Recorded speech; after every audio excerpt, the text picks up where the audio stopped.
ప్రయోజనం. ఫ్యాక్ట్ మాట్లాడుకోవాలి. దిగువ మధ్య తరగతికి ప్రయోజనం అంటే పేదలకి ప్రయోజనం, మధ్య తరగతికి ప్రయోజనం. అయితే ఎంత మేరకు వినియోగించుకుంటారనేది చూడాలి.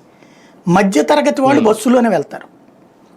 అయితే ఈ మధ్య కాలంలో ఏమైపోయిందంటే, ఓ రకంగా చెప్పాలంటే కర్ణాటకలో కానీ తెలంగాణలో కానీ ఈ ఉచిత బస్సు ఒక రకంగా బెనిఫిట్ అయింది. ఏంటంటే ఆర్టీసీకి దూరం అవుతున్న ప్రయాణికులను ఆర్టీసీ వైపుకి తీసుకురావడానికి ఉపయోగపడింది. గత కొన్నేళ్ళు నాకు బాగా గుర్తు, ఆయన ఒక కేసీఆర్ గారు అప్పుడు రవాణా మంత్రిగా ఉన్నాడు, తమ్మినేని సీతారాం గారు మన దీనికి అప్పుడు అదేంటది సమాచార శాఖ మంత్రిగా ఉన్నారు. విజయవాడలో రివ్యూ మీటింగ్ జరిగింది, అప్పుడు సిటీ కేబుల్లో ఉన్నా నేను.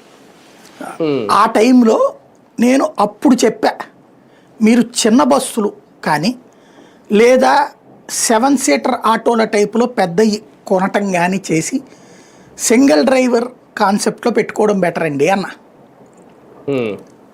అదేంటి అట్లా చెప్తున్నావు ఏందమ్మా అన్నారు ఆయన కేసీఆర్. కుర్రోడు అప్పుడు మనం చిన్నపిల్లలాగా కనబడుతుంటాం అనమాట ఆ టైంలో. అని అంటేను ఏం లేదండి, 7 సీటర్ ఆటోల్లోకి ఎక్కేయడం ఎక్కువైపోయింది, సర్వీస్ ఆటోలుగా మారిపోయినాయి. బస్సు ఎట్లా నడుస్తుందో ఇప్పుడు బస్సులో ఉంది, 60 సీట్ల బస్సులో 10 మంది ఎక్కించుకుని వెళ్తే నష్టం బస్సుకి, 50 మంది ఎక్కితే బెనిఫిట్. కానీ అంతమంది